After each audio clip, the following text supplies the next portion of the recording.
নতুন বউ দেখার আগ্রহ মানুষের বরাবরই বেশি থাকে। বাচ্চা কাচ্চা থেকে শুরু করে কিশোরী কিংবা বয়স্ক যাদের কথাই বলি না কেন, কেউ এই আগ্রহের বাইরে নয়। এরই জের ধরে চেনা অচেনা দূর সম্পর্কের কাছে দূরে আত্মীয় স্বজন পাড়া প্রতিবেশী সবাই একটু পরপরই এসে বাড়িতে হানা দেয়। অসার বেশিরভাগ সময়টা এসব নতুন নতুন মানুষের মাঝেই কাটে। তার আশেপাশে সর্বদা পুচকে বাচ্চাদের আনাগোনা রয়েছে। এছাড়া বন্ধু মহলের সঙ্গে কথা নতুন করে তো উল্লেখ করার কিছু নেই। সবার কাছে সবটা ভালো লাগলো, এই সব ভালো সহ্য হচ্ছে না হোনাপে। তার বারংবার মনে হচ্ছিল অর্ষার সাথে বিয়ে হওয়ার পর দূরত্ব কমার বদলে বাড়ছে আরো। সবার জন্য মেয়েটা সময় হয়, কেবলমাত্র তার জন্য কোনো সময় নেই। কেমন রে মেয়ে, তুই বিয়ে করেছিস আমাকে, আমার জন্য তোকে এই বাড়িতে আনা হয়েছে, আমায় সময় না দিয়ে দিচ্ছিস অন্যদের। এ তোর ঘর, তোর অন্য জিনিস না। মনে মনে রাগের পাহাড় তৈরি করলেও সে না পারছিল অর্ষার সামনে প্রকাশ করতে, আর না পারছিল বাকিদের সামনে। উপরন্তু কারোর সাথে দেখা হলেই জোরপূর্বক হেসে জিজ্ঞেস করতে হচ্ছে, ভালো আছেন? তাই এই অতিরিক্ত স্বাভাবিক এবং ভালো মানুষ সেজে থাকার নাটকে সে নিজেই এখন অতিষ্ঠ এবং বিরক্ত। রুমের ভেতর হোক কিংবা ড্রয়িং রুমে, কোথায় এখন আর তার কথা। অর্ষ তো পাত্তাই দিচ্ছে না, এমনকি বাকিরাও নয়। অবাক করার বিষয় হচ্ছে, তার যে মা সারাক্ষণ ছেলে বলতে অজ্ঞান ছিল, সেও এখন আশাকে মজে আছে। ছেলের সঙ্গে দেখা হলেই একগাল হাসি উপহার দিয়ে বলছে, তোকে ধন্যবাদ, এত সুন্দর পুতুল বউ এনেছিস। আহনাবের হাসি পায়, ভালো লাগে, আবার বউকে কাছে না পাওয়ার জন্য আফসোসও হয়। মানুষ তো পড়ে দোটানায়, কিন্তু সে পড়েছে তিনটানায়। পাতাহীনতায় সে স্থানে নিয়েই বাড়ি ছাড়ে, একা একাই হাঁটছিল। এর মাঝে সঙ্গ দিতে সেখানে চলে আসে হাসি। আহনাবের পিঠে চামড় দিয়ে ছাদে রেলিংয়ে চড়ে বসে। আহনাব বিরক্তকর দৃষ্টিতে একবার তাকিয়ে আবার নিশ্চুপ হয়ে হাঁটাহাঁটি মনোনিবেশ করে। হাসিব বোধহয় বিষয়টা লক্ষ্য করেই বলল, তোর পায়ে কি হয়েছে? আহনাব নিরুত্তর। হাসিব ফের জানতে চাইল, কিরে, কি হয়েছে তোর পায়ে? কি হবে? হাঁটা না থামিয়ে পাল্টা প্রশ্ন করল আহনাব। হাসিব বলল, পায়ে জং ধরেছে, হেঁটে হেঁটে জং ছুটেছিস, রাগ কমাচ্ছিস। সে কি, নতুন বিয়ে করেছিস? তোর তো এখন সুখের সময়, তুই কেন রাগ করবি? আনন্দে খুশির ঠেলায় নতুন বিয়ে করেছি, তাতে আমার কোনো কচুটা হয়েছে? বউ কি আমার কাছে পাচ্ছি দুদণ্ড কথা বলার জন্য? হাসিব শব্দ করে হেসে ফেলে, গা দুলিয়ে হাসতে হাসতে বলে, এই তাহলে তোর রাগ করার কারণ? হাসিব, মজা নিস না। মজা নিচ্ছি না বন্ধু, তোর দুঃখে কি আমি মজা নিতে পারি? শোন, তোকে একটা আইডিয়া দিই। কি আইডিয়া? হানিমুনে চলে যা এখনই, মাত্র বিয়ের 4 দিন আছে।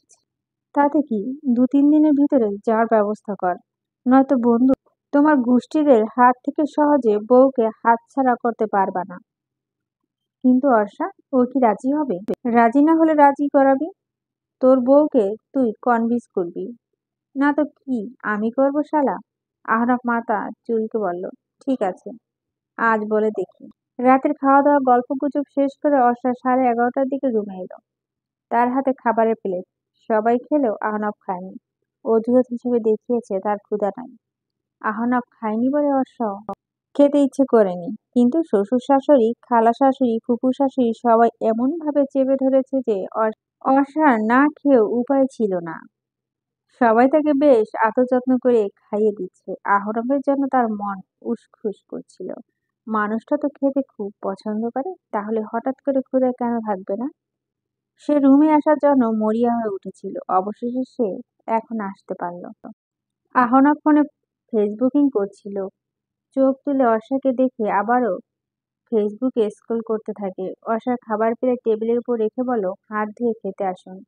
আমি তো তখন বললাম আমার ক্ষুধা নাই। মিথ্যে বলছেন কেন? মিথ্যে বলিনি, অবশ্যই মিথ্যে বলছেন। আমি এত কথা শুনতে চাই না। আপনি এখনই খেতে আসবেন। আমি খাবো না অর্ষা, আপনি খাবেন, শুধু শুধু জেদ করুন। আপনি এমন করেছেন কেন? আমি কি কোনো ভুল করেছি? তাহলে সেটা আমাকে বলুন। আমার ভুল আমি শুধরে নেব। তবু না খেয়ে থেকে প্লিজ নিজেকে কষ্ট দিবেন না। আহনা ফোন রেখে অর্ষার দিকে তাকালো। বিষণ্ণ অর্ষার চোখ মুখের রং বদলে গেছে। চোখ দুটো ভাসা ভাসা। এরকম করলে সে রাগ করে কিভাবে থাকবে? মেয়েটা কি জানে না তার বিষণ্ণ মুখ দেখলে তার কতটা কষ্ট হয়। আহনাফ রাগ ভুলে গিয়ে বলল, বেশ খাবো, তবে এখন কষ্ট করে হাত ধুতে পারবো না। তুমি যদি খাইয়ে দাও তাহলে খেতে পারি। অসার ভীষণ লজ্জা লাগছে, কিভাবে সে খাইয়ে দেবে। আমার এখন যদি না করে দেয় তাহলে সত্যি সত্যি রাতে আর খাবে না। তাই লজ্জাকে পরোয়া না করে হাত দিয়ে সে প্লেটে হাত দিয়ে বলল, আপনি কোন যাবে, আমি খাইয়ে দিচ্ছি, আমার দিকে তাকাবেন না। অহনা অবাক হয়ে শুধালো, কেন? অর্ষার চোখ নামিয়ে বলল, আমার ভীষণ লজ্জা লাগছে, আপনি তাকালে আরো লজ্জা পাবো। আহনাফ হেসে ফেলে অর্ষার সরলতায় বিছানা থেকে ফোনটা হাতে নিয়ে বলল, ঠিক আছে, খাওয়ার সময় লজ্জা না হয় নাই দিলাম, খাওয়ার পর তো লজ্জা দেওয়ার জন্য সারা রাত পড়ে আছে।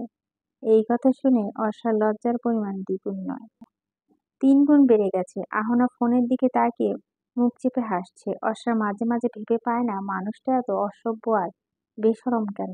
আহনাফকে খাইয়ে দিয়ে মাত্র প্লেট নিয়ে উঠে অর্ষা তখন রুমে হুড়মুড় করে বন্ধ মহলে প্রবেশ করে। মন ভুরু কুচকে বলে, হায় রে অর্ষা, নতুন বিয়ে করছি, তোর কি কোনো আক্কেল বুদ্ধি নাই? অর্ষা বিস্মিত কণ্ঠে জিজ্ঞেস করলো, আমি কি করেছি? দরজায় লক না করিস, অ্যাটলিস্ট চাপিয়ে তো রাখতে পারতি। দেখলি না খোলা পেয়ে আমরা কেমন হুড়মুড় করে পারমিশন না নিয়ে ঢুকে পড়লাম। অর্ষা দীর্ঘশ্বাস নিয়ে বলল, আমরা কিছু করছিলাম না, সুতরাং তোরা হুড়মুড় কেন? দৌড়ে ঢুকলে আপত্তি ছিল না। বস, আমি আসছি। অর্ষা এঁঠো বিলেত নিয়ে বাইরে গেল। এতদিন বাকিরা এই বাড়িতে থাকলেও মন দ্বিতীয় দিন আদিবের সঙ্গে চলে গিয়েছিল। আজ বিকেলে আবার এসেছে। আবিদা অফিসে ছুটি নেই বলে সে আসতে পারেনি। মন বিছানায় একপাশে বসে বলল, কেমন আছেন দুলাভাই? ভালো আছি বোন, তুমি ভালো আছো? এতদিন ভালো ছিলাম না, আজ আলহামদুলিল্লাহ ভালো আছি। অর্ষা প্লেট নিয়ে রান্নাঘরে যাওয়ার সময় দেখলো আহিল এবং সকাল কিছু নিয়ে তর্ক করছে। রাকি বিচক্ষণ দৃষ্টিতে তাকিয়ে বোঝার চেষ্টা করো কার পক্ষ নেওয়া উচিত। আগে রান্নাঘরে গিয়ে অর্ষার হাত ধুয়ে এলো। ড্রয়িং রুমে এসে জিজ্ঞেস করলো, এত রাতে তোরা কি নিয়ে ঝগড়া করছিস? বাকিরা ঘুমাচ্ছে তো। সকাল বলো, দেখ না আপু, আমি একটু সিরিয়াল দেখতে চাচ্ছি, কিন্তু সে রিমোট দিচ্ছে না, বোরিং খেলা দেখছে। আহিল গম্ভীর হয়ে বলল, অর্ষা তোর ঝড়কুটে বোনকে বলে দে সিরিয়াল দেখে ঝগড়াঝাটি শেখার ইচ্ছে আমার নেই। সকাল তেতে উঠল, একদম ঝড়গুটে বলবেন না, বলে দিচ্ছি। আপনাকে কে বলছে সিরিয়াল দেখতে? আপনার দেখা দরকার নেই, আমি একাই দেখব, আমি খেলা দেখব। অর্ষা দুজনকে মৃদু ধমক দিয়ে বলল, থাম তোরা, কাউকে সিরিয়াল খেলা দেখতে হবে না, আমি আর রাফি মিলে এখন কার্টুন দেখব। এই কথা বলে এক ছোঁ মেরে আহিল থেকে রিমোট নিয়ে নিল। কার্টুনের চ্যানেল দিল অর্ষা। রাফি খুশি হয়ে অর্ষার কোলে বসে বলল, থ্যাংক ইউ বড় মামি। আহিল সকাল দুজনেই মুখ গোমড়া করে বসে রইল, তবে কেউ উঠল না। এদিকে অনেকক্ষণ হয়ে গেছে দেখে অর্ষা এখনো আসছে না, তাই বাধ্য হয়ে সবাই ড্রয়িং রুমে আছে। আসার সময় আহনাবকেও ধরে বেঁধে আনতে ভোলেনি। আড্ডা এখন তারা ড্রয়িং রুমে দেবে। লামিয়া টিভি বন্ধ করে দিয়ে বলল, চলো সবাই গানের ক্লিপ ফেলি। রেশমি বলল, ভালো আইডিয়া। প্রতিভা গান গাইতে বলা হলো আহনাবকে। সে ভাবছে সুযোগ যখন পেয়েছে তখন হাতছাড়া কেন করবে। হাসিবও কানে কানে বলল, এই সুযোগ, এমন একটা গান শুনিয়ে দে যাতে ভাবি তোর মনে কথা বুঝতে পারে। আহনা বুক ভরে শ্বাস নিচ্ছে। শুরু থেকে নয়, গানের মাঝখানে কলি গাইল সে, হানিমুনে যাব তোমাকে নিয়ে আমি আর্জেন্টিনা। গান শুনে অর্ষা বিষম খাওয়ার উপক্রম। অন্যদিকে বাকিরা হেসে লুটিপুটি খাচ্ছে।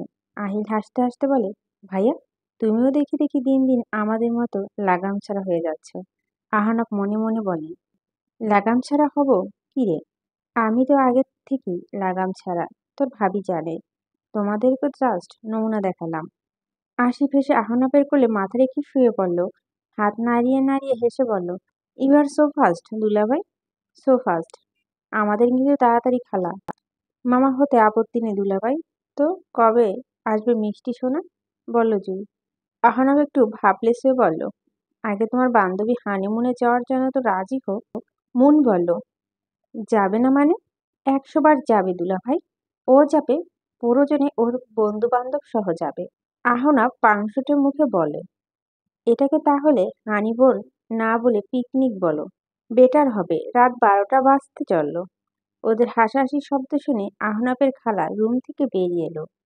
সবগুলোকে ধমকে বলল, একটারও আক্কেল বুদ্ধি কিচ্ছু নেই। রাত কয়টা বাজে দেখেছিস তোরা? এখনো জেগে জেগে হাহা করছে। যা যা সব কয়টা এক্ষুনি ঘুমাতে যা।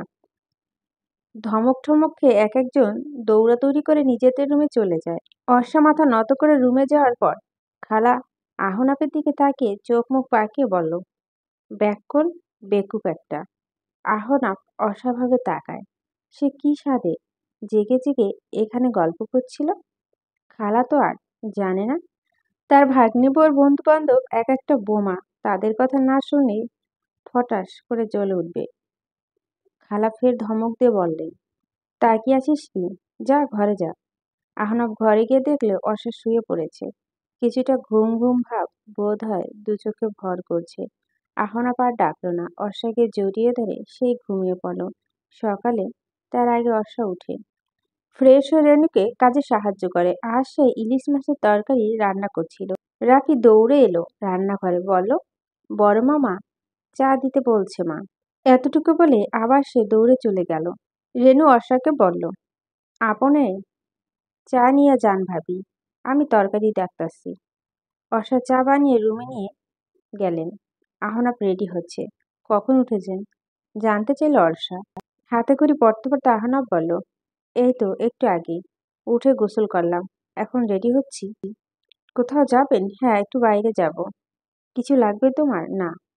ঘড়ি পড়ার শেষে আহনাফ অর্ষার হাত থেকে চায়ের কাপটি নিয়ে ড্রেসিং টেবিলের উপর রাখলো। তারপর অর্ষার হাত টেনে ধরে আহনাফ সামনে দাঁড় করিয়ে পেছন থেকে জড়িয়ে ধরল। অর্ষা কাঁধে উপর থুতনি রেখে বলল, ভালোবাসি। মুচকি হাসলো অর্ষা। আহনাফ ওকে নিজের দিকে ঘুরিয়ে কোমর জড়িয়ে ধরল। অর্ষা ক্ষীণস্বরে বলল, দরজা খোলা। কেউ এসে পড়বে। কি হবে বলো তো? ছাড়েন। কেউ আসবে না এখন। অবশ্যই তোমার চূড়ান্ত ফাজিল ফ্রেন্ড সার্কেল আসলে আসতে পারে, তাতে অবশ্য অসুবিধা নেই। ওরা তো আর বাচ্চা নয়। এর আগেও তো কতবার দেখলো। আপনি যেমন ওরাও তেমন, কেউ কারো থেকে কম নয়। এখন আমাকে ছাড়েন। কোথাও না যাবেন আপনি? যান। আহনাফ ছাড়ল না, আর একটু শক্ত করে জড়িয়ে ধরল। আলতো করে চুমু খেয়ে অর্ষার গালে। সে সময় রুমে প্রবেশ করলো রাফি। আহনাফ অর্ষা দুজনে অপ্রস্তুত হয়ে দুদিকে ছিটকে সরে যায়। রাফি মুখের ওপর দুহাত রেখে বিস্মিত নয়নে কয়েক সেকেন্ড তাকিয়ে থেকে বলল, মামা মামিকে চুমু খেয়েছে। অর্ষা হকচকিয়ে যায়। আহনাফ রাফিকে কাছে এনে ভুলভাল বোঝাতে যাবে এর পূর্বেই রাফি দৌড়ে চলে যায়। যেতে যেতে চিৎকার করে বলছে, মামা মামিকে চুমু খেয়েছে, মামা মামিকে চুমু খেয়েছে। অর্ষার কপালে হাত রেখে বিছানায় বসে পড়ছে। মান সম্মানের ফালুদা হবে আজ আজ। রাফির ছোট্ট কণ্ঠস্বর ইতিমধ্যেই পৌঁছে গেল বাড়ির প্রতিটা মানুষের কানে। সকলে প্রায় হতভম্ব। রাফি রেনুর হাত ঝাঁকিয়ে ঝাঁকিয়ে বলছে, জানো মা, মামা না মামিকে চুমু খেয়েছে। রেনু রাফিকে মুখ চেপে ধরল। সবার দিকে তাকিয়ে ইতস্তত করে হেসে রাফিকে নিয়ে ঘরে চলে গেল। এদিকে রুম থেকে বের হওয়ার দায় হয়ে পড়েছে অর্ষার। আহনা ভুরু কুচকে বলল, আহা, এত সেন্টি খাওয়ার কি হলো বলো তো? সবাই জানে আমরা বিবাহিত, তুমি আমার বউ। তোমাকে চুমু খাবো না তো পাশের ভাবিকে চুমু খাবো? অর্ষা চোখ পাকিয়ে তাকালো। আহনাফ আমতা আমতা করে বলল, না মানে কথায় কথায় বলছি আর কি। পাশের বাসা ভাবি মনে হচ্ছে বেশি সুন্দর। সে কথা আমি কখন বললাম? না হলে এত চুমু খাওয়ার শখ কেন তাকে? ছি ছি, তুমি ব্যতীত আর অন্য কোনো নারীকে চুমু খাওয়ার শখ ইচ্ছে কোনোটাই আমার নেই। আপনি কোথায় যাবেন এতক্ষণে আমি বুঝতে পেরেছি। মানে কি বুঝলে তুমি? নিশ্চয় পাশের বাসার ভাবিকে নিয়ে ঘুরতে যাবেন। মাথা খারাপ? আমার এত সুন্দর বউ থাকতে আমি অন্যের বউ নিয়ে ঘুরতে যাব কেন? হুম? আপনার যেখানে যাওয়া আপনি যান। আমি এখন কি করে সবার সামনে যাব সেই চিন্তায় মরে যাচ্ছি। শুধু শুধু টেনশন করছো। কেউ কিচ্ছু ভাববে না। তারা তো আর রাফির মতো বাচ্চা নয়। তুমি স্বাভাবিকভাবেই সবার সামনে যাবে, সবার সাথে মিশবে। আমি এখন আসছি কেমন? অর্ষা বিরস মুখে বলল, সাবধানে যাবেন। আহনা বর্ষাকে যতই বড় বড় কথা বলুক না কেন, এতক্ষণ এখন রুম থেকে বেরিয়ে সবার সামনে যেতে তার নিজের লজ্জা মরি অবস্থা। সে ড্রয়িং রুমে পার হলে অতি সংকোচ নিয়ে বাকিরা তাকে মিটিমিটি হাসলেও কেউ দ্বিরুক্ত করেনি। আহনা পিছু পিছু হাসিবও এলো। গাড়িতে বসে বলল, শালা বিয়ে করে দেখি সিনেমা দেখানো শুরু করছিস। বাজে কথা বলিস না তো। বাজে কথা বলতে যাব কেন? তুই ভাবিকে চুমু খাসনি? হ্যাঁ খেয়েছি তো। নিজের বিয়ে করা বউকে চুমু খেয়েছি, এতে সমস্যা কোথায় ভাই? বিয়ের আগে অসার ফ্রেন্ডরা জ্বালিয়েছে, এখন বিয়ের পর একটু চুমু খাচ্ছি, শেখানো তোদের যন্ত্রণা। কবরটা কি বলতো? হাসিব শব্দ করে হেসে উঠল। হাসতে হাসতে পারছে না শুধু আহনাপের গায়ের উপর পড়ে যেতে। আহনাপ বিরক্ত হয়ে ওকে সরিয়ে দিল। হাসিব বলল, তোর মুখটা না এখন একদম দেখার মতো। তাকা একবার আয়নার দিকে, দেখ নিজেকে। আহনাব তাকালো না। হাসিব বলল, চুমু খাওয়াতে তো আপত্তি নেই, তাই বলে রাফির সামনে? ধুর, ওর সামনে কেন? ও ওই সময় চলে গেছে, দরজা লক করা উচিত ছিল না? কে জানতো এই সময়ও আসবে? নেক্সট টাইম থেকে সাবধানে থাকিস। 10-12টা তালা আগে লাগাবে দরজায়, ঠিক আছে? হাসিব ভুরু নাচিয়ে হাসছে। আসিফ এবং আহনাব দুজনে মিলে গিয়েছিল স্কুল লাইফের বন্ধুদের সাথে দেখা করতে। আজ কত বছর পর এক একজনের সাথে দেখা হলো তার হিসাব নাই। আহনাবের বিয়ের কথা শুনে সবাই কেমন আনন্দিত হয়েছে, আবার তেমনি একটুও আফসোসও প্রকাশ করছে। এই দেখা করার প্ল্যান এবং যোগাযোগটা আগে থাকলো তো বিয়েটা খেতে পারতো। সে যাই হোক, এই আফসোস ঘোচাতে সবাইকে পরিবার সহ বাড়িতে দাওয়াত করছে আহনাব। পরিবার বলতে বউ বাচ্চা। বাচ্চাদের প্রসঙ্গ ওঠায় হাসিব আহনাফের কানে কানে বলছিল, তোদের তো বাচ্চাও হয়ে গেছে, তুই কবে আমাদের চাচাটার শোনার ব্যবস্থা করে দিবি বলতো? আহনাফও হাসিবের মতো করে ফিসফিস করে বলল, আমরা তো সবাই বিয়ে করে ফেলছি, ইনশাল্লাহ খুব শীঘ্রই আমি বাবা হব। কিন্তু বন্ধু তোর জন্য খুব মায়া লাগে, বেচারা এটিম অসহায়, তুই তো এখনো বিয়েটা করতে পারলি না। একথা শোনা পরে ফুটা বেলুনের মতো চুপসে গেছে আসি। সেটা লক্ষ্য করে ভিতরে ভিতরে হাসলো আহনাফ। আহনাফের এতগুলো বন্ধুরা আসবে, এর মধ্যে আবার জহির চৌধুরী কিছু নিকট বন্ধুও তার পরিবার নিয়ে আসবে।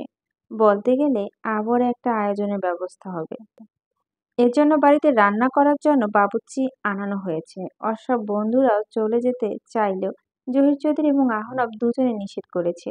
দাওয়াতের রক্ষা করে তারপর যে যার বাড়িতে যেতে পারে, এর আগে নয়। রান্নাবান্না জোগাড় ব্যবস্থা দেখতে দেখতে জহির চৌধুরী ছোট্ট ছেলে আহিলকে ডেকে পাঠালেন।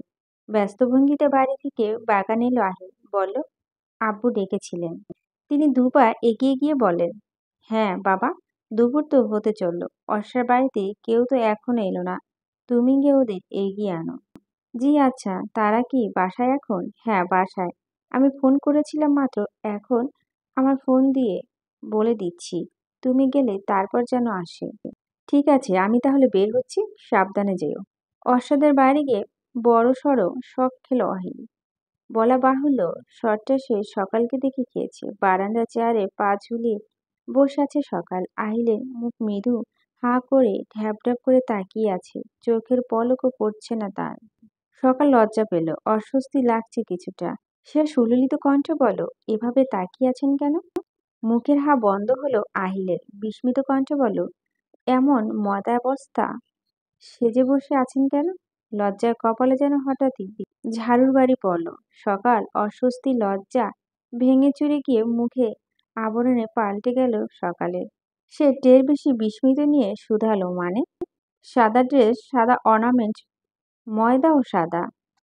যে যাই হোক, পোশাক, অর্নামেন্টস সব সুন্দর এবং ঠিক ছিল, কিন্তু আপনার সাজের তো বেহাল অবস্থা। এত মেকআপ করেছেন কেন? ড্রেসের সাথে মুখ একদম মিশে যাচ্ছে। এমন অবস্থা আপনাকে ময়দার বস্তা না বলে কি উপায় আছে? মুখটা কাঁদো কাঁদো হয়ে গেল সকালের। এভাবে কি মুখের উপর কেউ অপমান করে? তাছাড়া তাকে কি সত্যি দেখতে ময়দার বস্তার মতো লাগছে? কই, যখন সে রুহুল আর বাবাকে ডেকে জিজ্ঞেস করলো, বলো তো আমায় কেমন লাগছে, তখন তো ওরা হাসি মুখে বলল, একদম চাঁদের মতো। মাতো চোখ থেকে কাজল নিয়ে কানের পিঠে লাগিয়ে দিয়ে বলল, আমার চাঁদের মতো সুন্দর মেয়েটার দিকে কারো নজর না পড়ুক। তাহলে এই মানুষটা কেন বলছে তাকে ময়দার বস্তার মতো লাগছে। বাকিরা কি মিথ্যে বলেছে? সে কি সুন্দর নয়? সবই কি মেকআপের গুণ? সকালের খুব করে বলতে ইচ্ছে করছে, আমি মোটেও ময়দার বস্তা নই, মেকআপও বেশি করিনি। এই দেখুন আমার হাত, দেখুন পা, দেখুন আমার হাত পাও তো ফর্সা। আমি তো আর হাত পায়ে মেকআপ করিনি, তাহলে কেন এই মিথ্যে অপবাদ? কেন কেন? কিন্তু সকালের এসব কোনো কথা বলার হয়ে উঠল না। আহির বাবা মায়ের রুমে চলে গেছে। সকাল তার নিজের রুমে গিয়ে আয়নার সামনে দাঁড়ালো। ঠোঁট ভেঙে কান্না পাচ্ছে তার। সে টিস্যু নিয়ে মেকআপ তুলছে। এতেও সন্তুষ্ট না হয়ে সে ওয়াশরুমে গিয়ে ফেস ওয়াশ দিয়ে মুখ ধুয়ে এলো। আয়নার সামনে দাঁড়িয়ে মুখ মুছে দেখলো তাকে এখন সুন্দর লাগছে। সব যদি মেকআপের গুণই হয়, তাহলে এখন কেন তাকে সুন্দর লাগছে? উত্তরটা ভীষণ সোজা। সে সুন্দর। সর্বব্যবস্থাতেই সে সুন্দর। আল্লাহ সৃষ্টি সুন্দর না হয়ে উপায় কোথায়? শুধু শুধু অন্যের কথা শুনে নিজের সাজ নষ্ট করতে গেল। যখন ভাবলো আবারও সাজবে, তখনই বাইরে থেকে রুহুলের গলা ভেসে এলো, বের হতে হবে। সাজানো হলো চটজলদি ঠোঁটে লিপস্টিক লাগিয়ে দৌড়ে বের হলো সকাল। আহনাফ এবং জহির চৌধুরী বন্ধুরা তাদের পরিবার নিয়ে চলে এসেছে। এর মাঝে এক ছেলের সঙ্গে খুব ভাব হয়েছে অর্ষার। অন্তত আহনাফের কাছে তো এই রকমটাই মনে হচ্ছে। ছেলেটা জহির চৌধুরীর বন্ধুর ছেলে, নাম আরিয়াম।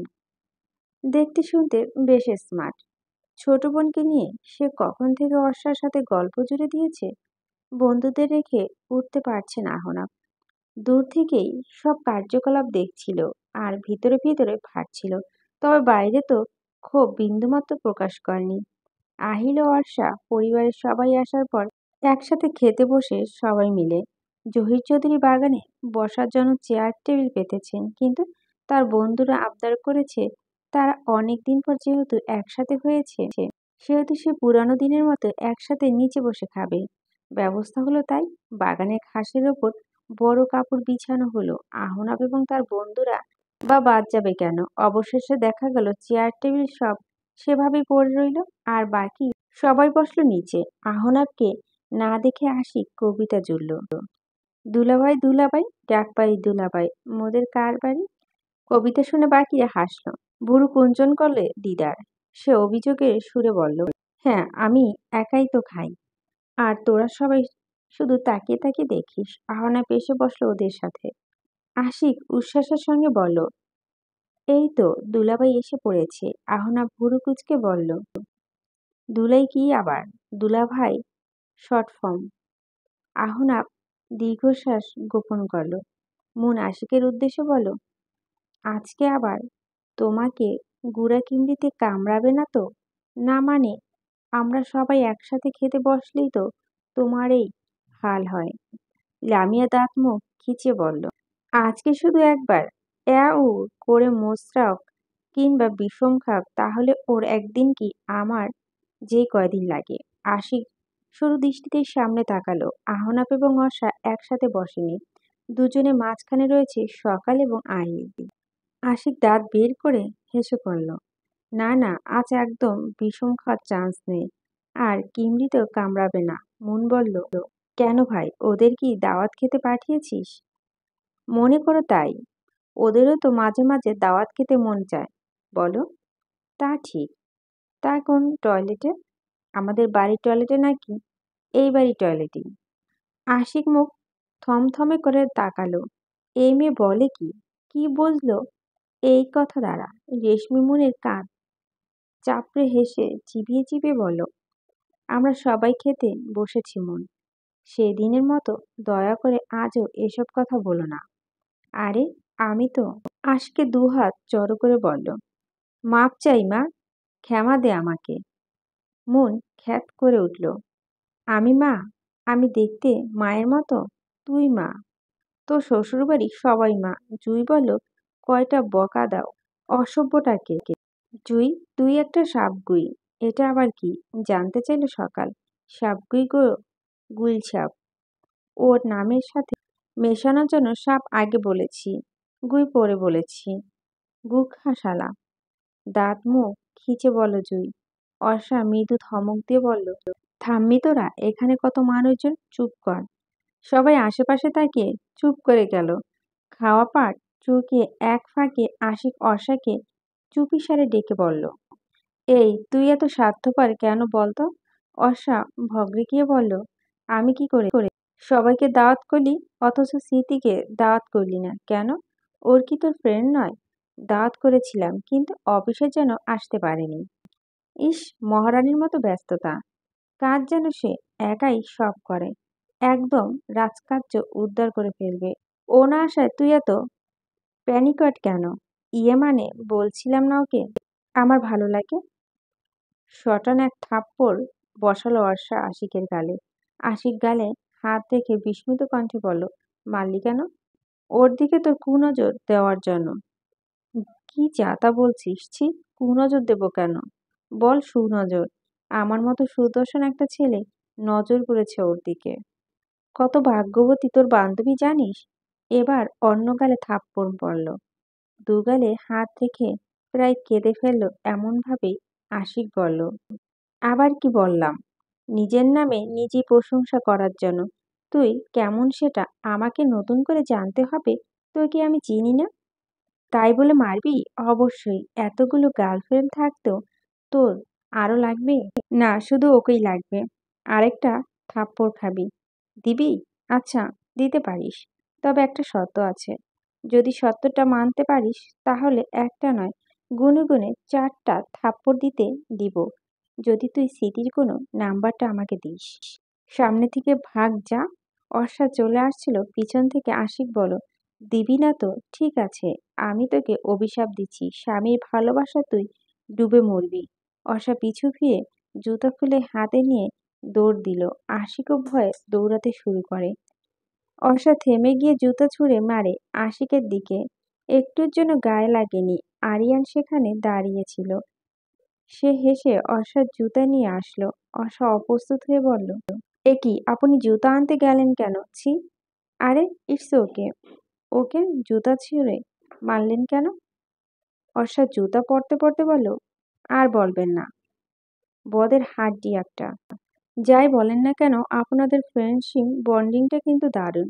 এরকম বন্ধুত্ব সচরাচর দেখা যায় না। অর্ষা সন্তুষ্ট হাসি হাসলো। সে নিজেও এরকম বন্ধু নিয়ে গর্ববোধ করে। ড্রয়িং রুমে বসে জহির চৌধুরী, আমেনা বেগম, ওমর রহমান, সেলিনা বেগম, রুহি সহ আরো কয়েকজন মিলে কথাবার্তা বলছিল। বড়দের মাঝে বসে থেকে সকাল কি করবে, তাই সে বাগান এসেছে। তখনই সে অর্ষা এবং আশিকের ঝগড়া দেখতে পায়। ওদের কাণ্ড দেখে একা একাই হাসছিল। আহিল সেখানে উপস্থিত হয়ে বলল, এভাবে হাসলে তো ভূতে ধরবে। হাসি বন্ধ করে রাগান্বিত চোখে তাকালো সকাল। দুহাত বগল দাবা করে আহিলের দিকে ঘুরে দাঁড়ালো। রাগে নাকের পাটা ফুলে গেছে তার। আহিল ভয় পাওয়ার ধরে বলল, ওরে বাবা, মারবে নাকি? আপনার সমস্যা কি? কেন সবসময় আমার মনোবল ভাঙার চেষ্টা করেন? আমার? কই আমার তো কোনো সমস্যা নেই। তাহলে খেয়ে না খেয়ে আমার পিছনে কেন পড়ে আছেন? কিন্তু আমি তো আপনার সামনে। কথা ঘোরাবেন না একদম, বলে দিচ্ছি। তখন বলেন আমি মেকআপ করে ময়দার বস্তা সেজে বসে আছি। আর এখন বলছেন হাসলে নাকি আমাকে ভূতে ধরবে। কেন? আমি কি দেখতে এতটাই কুৎসিত? আমার হাসি কি এতটাই বিশ্রী? আহিল অবাক হয়ে বলল, আপনি এত সিরিয়াস হয়ে যাচ্ছেন কেন? আমি তো এসব মজা করে বলেছি। না, আপনি মজা করেও বলেন না। আপনার এসব কথা আমাকে কষ্ট দেয়। আহিল খেয়াল করে দেখল সকালে দু চোখে পানি টলমল করছে। ব্যথিত হলো আহিল। সে তো সকালকে কষ্ট দেওয়ার উদ্দেশ্যে এসব বলেনি, সত্যি সে মজা করে। রাগানোর জন্য বলেছিল। সকাল চলে যাওয়ার উদ্যত হয়। রাগ সামলাতে না পারে কেঁদে ফেলার মতো অতি বাজে স্বভাবটা তার রয়েছে। কিন্তু সে কোনো রকম চাচ্ছে না আহিলের সামনে নিজের দুর্বলতা প্রকাশ করে। পিছন থেকে আহিল সকালে হাত টেনে ধরল। সকালের বিনুনিতে একটা সাদা জবা গুজে দিয়ে বলল, এবার আপনাকে পরিপূর্ণ লাগছে শুভ্রবতী। সকাল টলমল অশ্রু নয়নে তাকিয়ে আহিলের দিকে। আহিলের চোখে মুখে মুচকি হাসির ছোঁয়া। সে যেন অনেকটাই কৈফিয়ত দেওয়ার ভঙ্গিতে বলল, ময়দার বস্তা নয়, ভূতে ধরার জন্য না। এত সুন্দর শুভ্রবতীকে দেখে তো আমারই মাথা ঘুরে দেখে। অন্যদের তাহলে কি কি হাল হবে ভাবুন তো একবার। সবাই লজ্জা পেয়েছে। মানুষটা এমন কেন? সামনাসামনি অপমান করে আবার প্রশংসাও। এই দুটো যেন সামনে মানুষটাকে অপ্রস্তুত করে ফেলে। এটা কি সে জানে না? বোকা মানব। চুপ করে আছেন কেন? জানতে চাইল আহিল। সকাল নিজের হাত ছাড়িয়ে নিয়ে বলল, আপনি একটা বোকা মানব। এরপরই সে ছুটে পালালো। ওর এমন ধরনের পাগলামিতে হাসল আহিল। সন্ধ্যার দিকে দিয়ে সবাই মেহমান এবং আত্মীয় স্বজনরা চলে গিয়েছে। বাড়িটা এখন কেমন যেন ফাঁকা ফাঁকা লাগছে, নিষ্প্রাণ লাগছে। এত হইচই আনন্দ মেতেছিল। রাফিকে একটুখানি পরিয়ে অসা শাশুড়ি রুমে গেল। তিনি শুয়ে আছেন। অসা মাথায় হাত বুলিয়ে বলেন, খাবে না মা? এখন না, তোমরা যখন খাবে তখন খাবো। রেনু কোথায়? আছে তার রুমে, ডেকে দিব? হ্যাঁ দাও। গতকাল একটা ভূতের গল্প বলছিল, অর্ধেক বলে বাকিটা শেষ করার আগে ঘুমিয়ে পড়েছে। ওটা তো শেষ করতে হবে, তাই না বলো? অর্ষা বলল। তা তো বটেই, আমি ডেকে দিচ্ছি। রেনুকে শাশুড়ির কাছে পাঠিয়ে দিয়ে অর্ষা নিজের রুমে এলো। সারাদিন কাজকর্ম হই হুল্লা করে এখন শরীরটা ভীষণ ক্লান্ত লাগছে। সে হাত মুখ ধুয়ে এসে দরজা লাগিয়ে দিল। শাড়ি পাল্টে থ্রি পিস পরে চুল আঁচড়িয়ে শরীরটা বিছানায় এলানো মিনিট পাঁচেক পরই আহনা বাসে। দরজার কড়া নাড়ছে। অর্ষা হাসি মুখে দরজা খুলে দিল। আহনা ভিতরে আসার পর দরজা লক করে পিছন থেকে জড়িয়ে ধরল অর্ষা।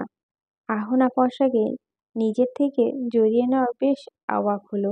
সে গম্ভীর হয়ে আহনাপের ঘড়ির শার্টের বোতাম খুলছে। অর্ষা জিজ্ঞেস করে,